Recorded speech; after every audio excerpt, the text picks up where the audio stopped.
बौद्ध सहरस्थित सरस्वती शिशु विद्या मंदिर रे 36तम ज्ञान विज्ञान मेला अनुष्ठित। आज सकाळ 10टा समय बौद्ध सहरस्थित सरस्वती शिशु विद्या मंदिर रे 36तम विद्यालय ज्ञान विज्ञान मेला अनुष्ठित हो जाइछि। उद्घाटनी उत्सव रे मुख्य अतिथि भाव में बौद्ध पंचायत महाविद्यालय उद्भिद विभाग विज्ञान अध्यापक श्रीजुक्त प्रवीर दास और विद्यालय परिचालना कमिटीर जुग्म संपादक श्रीजुक्त संतोष कुमार पुरोहित योगदान करथिले। विद्यालयर प्रधान आचार्य श्रीजुक्त श्रीवत्स मिश्र अतिथि परिचय प्रदान करथिले।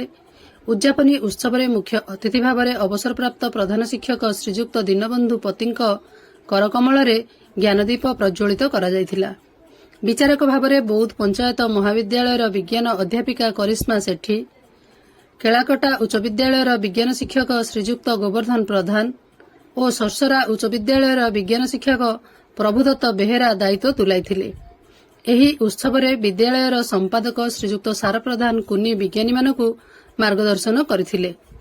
उक्त ज्ञान विज्ञान मेलारे प्राक शिशु, शिशु, बाल और किशोर वर्ग रे विज्ञान विभाग रे 148 और गणित विभाग रे 15 प्रकल्प प्रदर्शित होइथिला।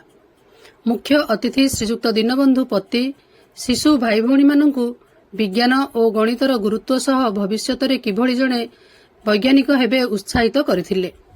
विद्यालय स्तर रे चयन होइथिबा शिशु भाई भौणी संकुल स्तरीय ज्ञान विज्ञान मेलारे योगदान करिवे।